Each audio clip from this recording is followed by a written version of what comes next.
In 2012, the WikiLeaks affair shook the Vatican with revelations of nepotism and corruption. The next year, a highly ranking Vatican official was arrested as he tried to smuggle 20 million euros in cash from Switzerland. At the same time, newly elected Pope Francis was declaring war on greed. What's happening today? Well, if investments in banks and elsewhere drop a little, it's oh, what a tragedy, what can we do? But if people die of hunger, if they don't have anything to eat, if they're sick, then nothing gets through. That's the real crisis today. Francis quickly found he had to concern himself not just with the spiritual needs of his flock, but with financial scandal in the Vatican.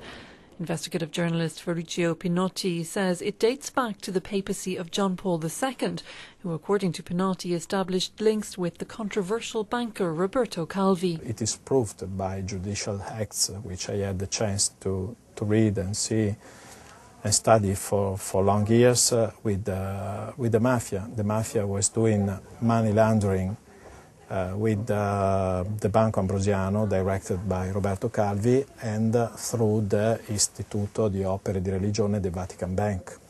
The Institute for the Works of Religion, headquartered in St. Peter's Square, has always operated in secrecy. In July 2012, the European Council criticised the bank for its failure to comply with rules to combat money laundering and the financing of terrorism. Benedict XVI and Francis promised to clean house. France 24 requested an interview with the bank but was turned down. Instead, we were provided with this document. In its 70 years, it's the first time the bank has published an annual report. There's no mention of the European Council accusations. If the bank would prefer to sweep them under the carpet, the author of a recent book on the transition from Benedict XVI to Francis is confident the current Pope will deal with the mess. Pope Francis is a systematic man, a Jesuit who appreciates clarity. He wants to put an end to organizations that do no good. He wants to put an end to financing or illegal money transfers from the mafia, but it's a long process.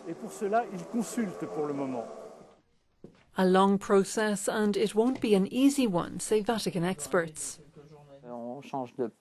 Even if the Pope changes, the traditions don't. The tradition of silence and secrecy. They only answer to God.